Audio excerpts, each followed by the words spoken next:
Hi, it's Lisa Cuneo. Welcome to my scrapbook table. Here's some things I'll be using today. Some papers from Simple Stories Vintage Lakeside.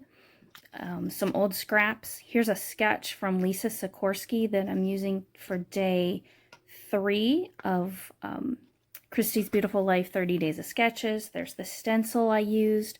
And the inks that I used for those trees are pumice stone and evergreen bough distress oxides, and I'm just highlighting 2 of my favorite photos from last summer's vacation, and there are some rub-ons from 49 and Market.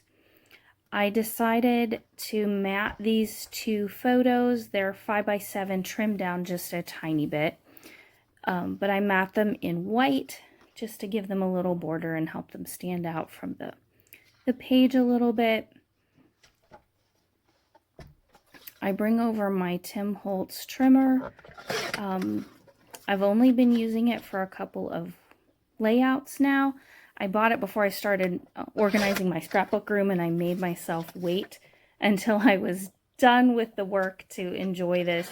I do really like it. There are many things I love. There's only one thing I don't love, and I'll tell you about that in a second. The things I do love are that it measures past 6 inches without the extensions pulled out, which means I can usually just leave it on my desk without those extensions, and it doesn't take up as much space. I love that there are extensions on top and bottom. I've heard some people online say that they are having trouble with getting ragged edges. I'm not having that problem, so that's not something I've had to deal with. I also like that it's very lightweight. The only thing I don't like is that if I'm going to eyeball something, I have to pull in a different trimmer. I just can't see the edge very well, but maybe I'll get better at that as I get used to it. Now I'm making my first cut into these Vintage Artistry Serenity rub-ons from 49 and Market. They are gorgeous. I just love playing with them. I'd been wanting some for a while, and I was ordering from Joann's to order some paper holders for my scrapbook room organizing project, and I had free shipping and they were on sale, so I of course had to buy them. And this was the first time to use them. They're really easy to work with, and I can see myself getting some more of these. I put some here. They're basically the basis for 3 little embellishment clusters on this page, and I don't make you watch all of that, but I do like that there's all these little bits and little dots and things that you can just add wherever you need something tiny. I put some butterflies in the top right-hand corner and some other leaves on the, top left-hand corner, and some leaves on the right side there. Now I go ahead and adhere my photos down.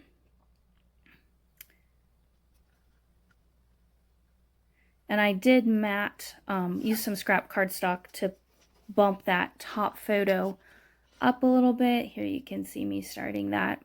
I often do that with one photo on my pages. I like the little bit of dimension that it gives. And it helps me use up some scrap cardstock, which I always have quite a bit of in my stash.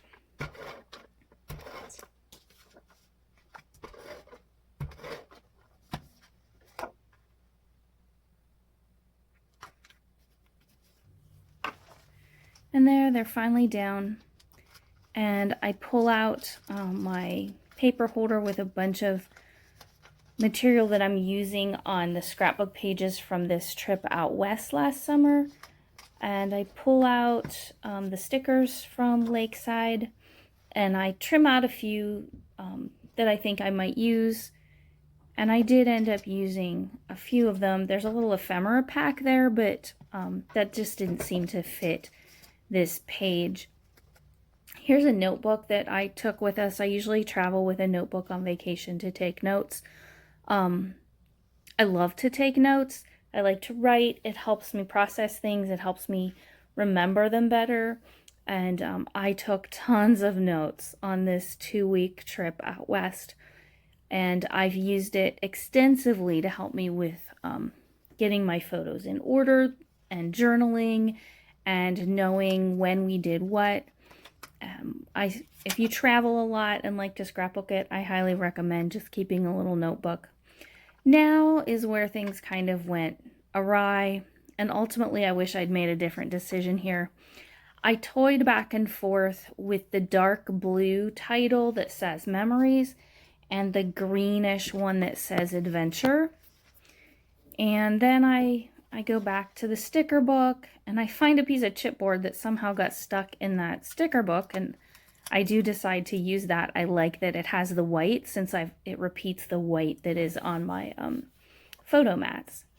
And I flip through there again. I cut out another label that I might use. And I think I ultimately do end up... no, I don't end up using the label. These little tab stickers that have phrases on them, I cut out one that says Captured Moment, and that does end up on my page. And here I am going back and forth between the one that says Memories and the one that says Adventure. I hesitate over the Memories because looking at it while I was doing it, it seems too dark for the rest of the page, and I don't really have much navy. I cut out a globe that goes with that, and I add it.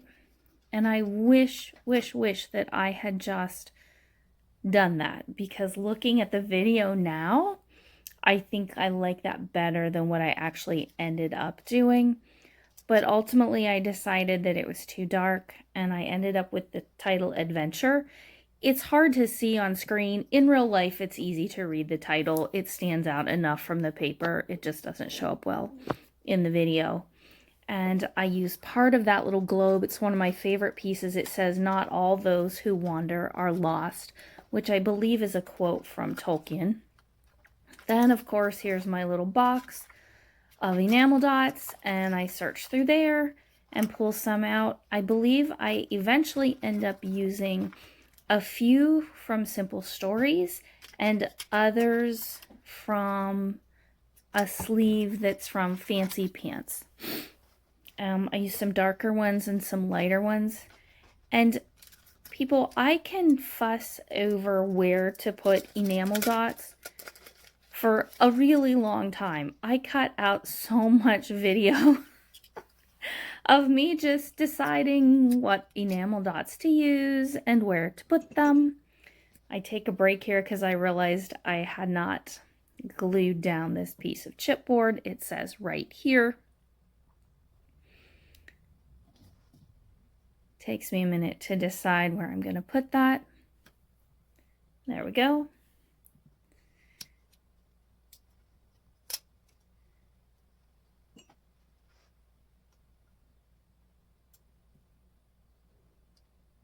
And there goes the globe picture.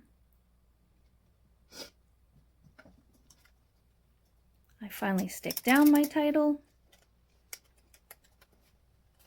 I have no idea where I got that sheet of stickers. I really like them. I like the texture that they give, but they don't add bulk. I think I might have even picked it up on the free table at a crop I was at in the springtime. I wish I knew what line they were. It doesn't even say on there anywhere, but I'm really enjoying those. Then I add this little sticker. It's from the Lakeside sticker book. It says Wander, W-A-N-D-E-R, and Wonder, W-O-N-D-E-R. And this trip was full of both of those. When I'm trying to decide about enamel dots, I like to put them on the end of my fine tip scissors, because then I can kind of lay them around. I don't have a lot of luck using tweezers for enamel dots because I end up losing them. They just get flung all over the place. But ultimately I decide on the two colors that I'm going to use, and I get those stuck down.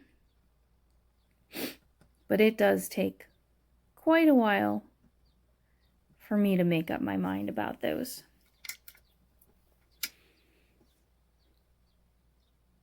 See, here, here. Do I want it here? Maybe over here. Let's move it 1/2 inch.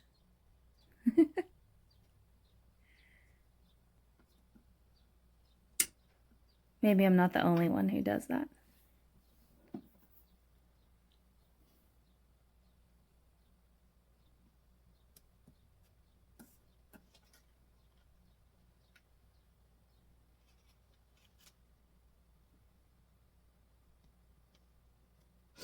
Now I come to the right, this last cluster where I'm going to add some.